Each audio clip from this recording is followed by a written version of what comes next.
What it means to be human today. How do I connect with these people who don't want to understand me? Dance makes sense.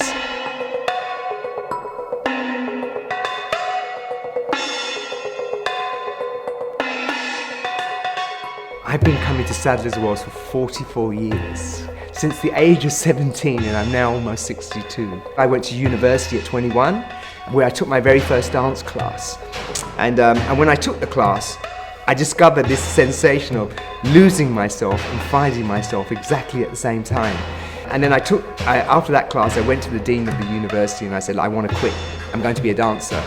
And I went to the London Contemporary Dance School and I trained there. And I was a dancer from 1986 to 1999.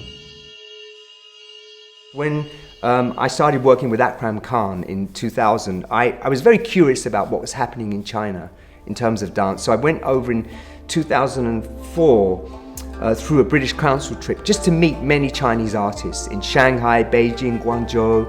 And I thought, wow, you talk of China being one culture, but actually it's an incredibly diverse culture. And I think I just saw that most when I was in Beijing Dance Academy, moving from the different Chinese classical ballet to contemporary, to Mongolian, to Tibetan. And then in 2007, we collaborated with the National Ballet of China, Akram Khan Company and National Ballet. We made a work together, which then toured around the world for 2-3 years.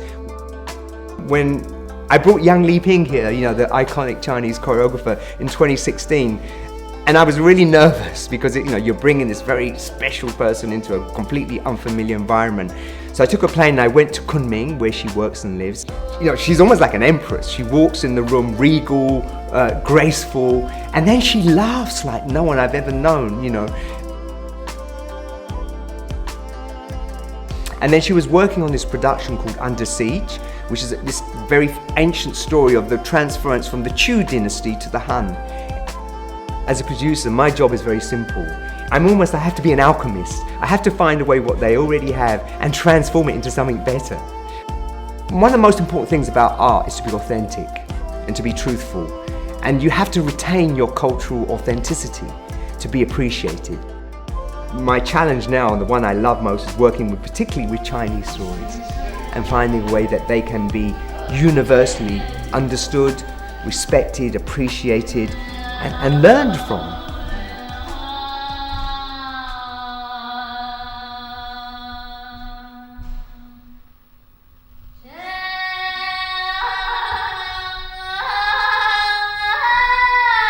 Three years ago, I decided I wanted to work with a collaborative team from China and the UK on the retelling of the Liangju story. And so I heard about the story of Liangju from my partner.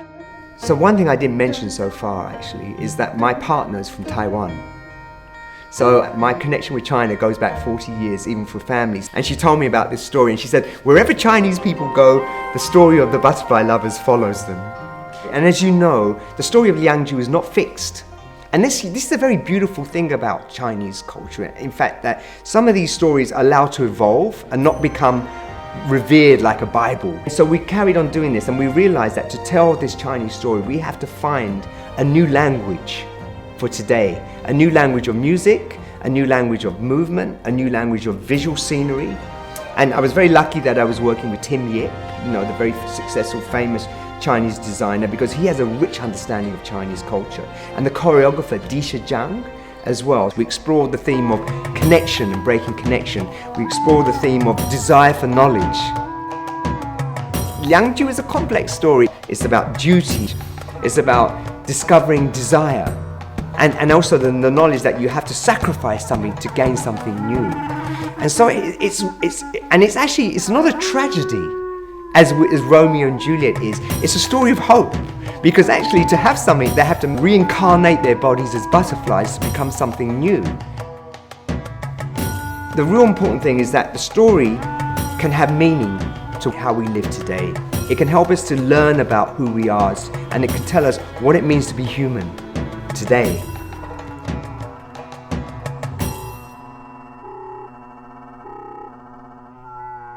When I was a young man growing up in England in the 60s, my parents came over from Pakistan. One of the most difficult and almost traumatic experiences for us as Asian people in the UK was to be accepted, because we were not accepted. We were an alien culture, but it shaped me. It started to make me realize, how do I connect with these people who don't want to understand me? And I think this is where my sense of purpose as a producer came from. And this was the shaping of my identity. So who do I then adopt as an Asian identity to find a way to find a stronger, more positive connection? I found East Asian culture, China. There's a beautiful phrase, I think it says, 四海之内皆兄弟.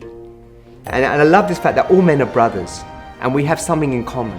And that's what we're trying to discover, and that's what we're trying to do through art. Most of dance companies in the world have artists with them from Japan, China, Israel, Australia, America, UK, France, Germany, because it's non-verbal. So it's a beautiful medium for collaboration and for international cooperation and for friendship and for building connections.